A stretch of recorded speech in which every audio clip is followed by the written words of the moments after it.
The line at the grocery store was quiet, but inside one man's chest, everything was screaming.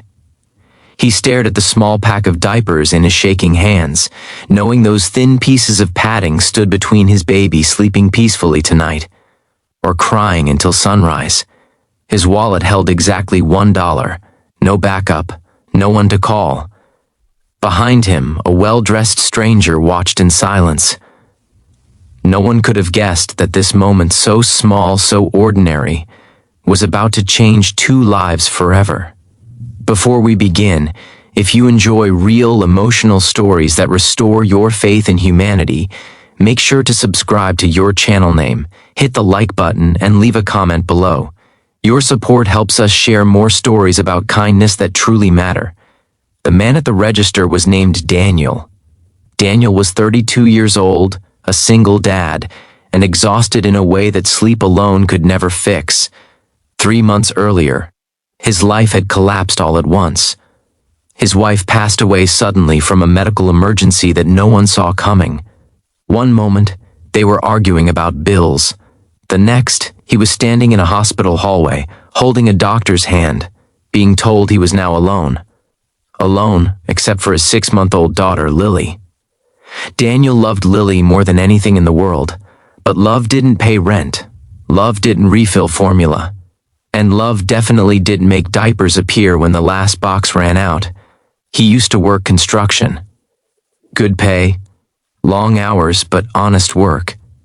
After his wife died, Daniel had to cut back to part-time just to take care of Lily.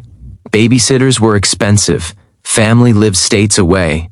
Slowly the bills piled up, one late notice after another, until one day, he realized he had exactly $1 left in his account.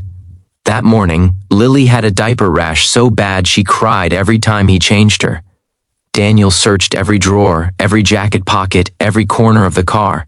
He found some loose change, counted it 3 times, and came up short. $1. That was. So he drove to the cheapest grocery store in town, heart pounding, hoping, praying there would be something he could afford. He found the smallest pack of off-brand diapers on the bottom shelf. Clearance, a torn corner. Price tag, 98 cents. He almost laughed, almost cried. Now here he was, standing at the register, placing the diapers down like they were made of glass. The cashier scanned them and said, "That'll be 98 cents. Daniel reached into his wallet. His hands trembled as he pulled out the wrinkled dollar bill. He felt embarrassed, even though no one had said anything. Embarrassed that his entire world had come down to this moment. The cashier smiled politely.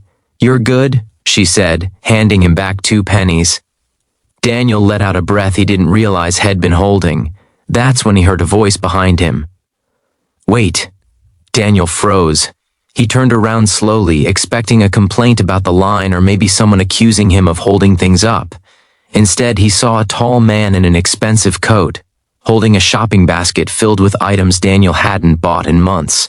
Fresh fruit, steak, flowers. The man looked tired, not physically tired, soul tired. "It'll take them all," the man said. Daniel frowned. "I'm sorry?" "The diapers," the man continued, stepping forward. "It'll take all the diapers you have here, every pack." Daniel's first reaction was confusion. His second was fear. Maybe he was about to be asked to give his pack up. He tightened his grip on the bag instinctively. "I already paid," Daniel said quietly, almost apologetically. The man nodded. "I know. Those are yours. I mean the rest, all of them, for you." Daniel stared at him. "For me?" The cashier looked between them, unsure what to do. The man reached into his wallet and pulled out a credit card. "Please," he said gently, "ring up every pack of diapers in the store and give them to him." Daniel felt heat rush to his face. "Sir, I can't." "You can," the man interrupted softly, "and you will, because I want you to." There was something in his voice. Not pity, not arrogance, just sincerity. The cashier scanned pack after pack, stacking them on the counter. The total climbed higher than Daniel was comfortable even imagining. The man didn't blink. When it was done, the cashier asked, Do you need help carrying these out? Daniel nodded, stunned. Outside, the cold air hit Daniel's face, and with it came tears he could no longer hold back. He placed Lily's car seat gently into the car, then leaned against the door and cried.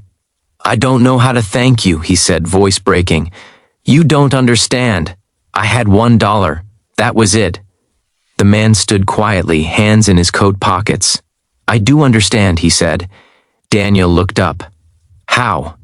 The man took a deep breath. My name is Robert. Robert was a CEO. He ran a company worth millions. He wore tailored suits and lived in a house that echoed when he walked through it. People thought he had everything.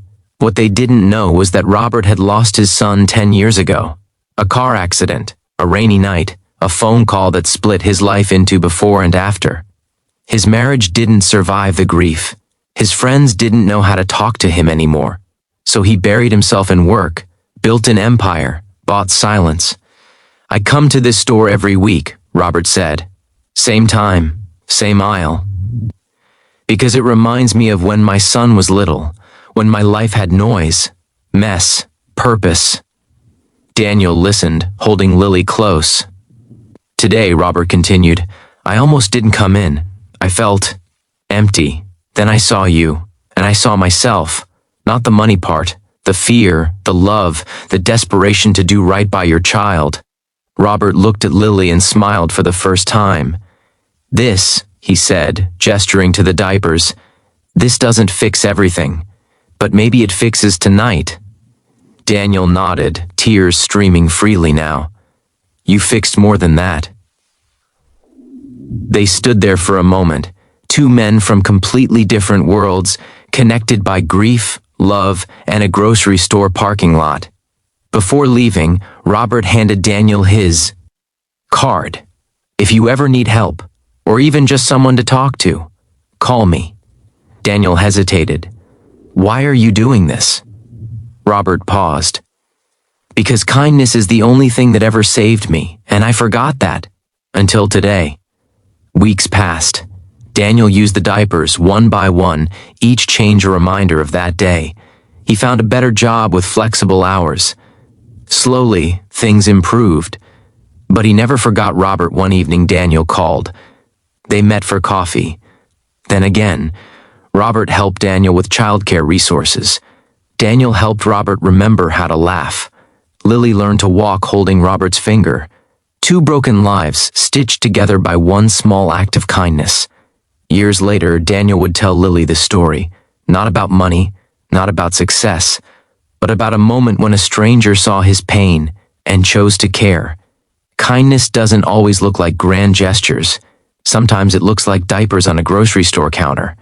Sometimes it sounds like a quiet voice saying, "I'll take them all." And sometimes that one act changes everything. If this story touched your heart, remember this. You never know what someone else is carrying. Your kindness might be the reason they make it through the night. Spread it freely. The world needs it more than ever.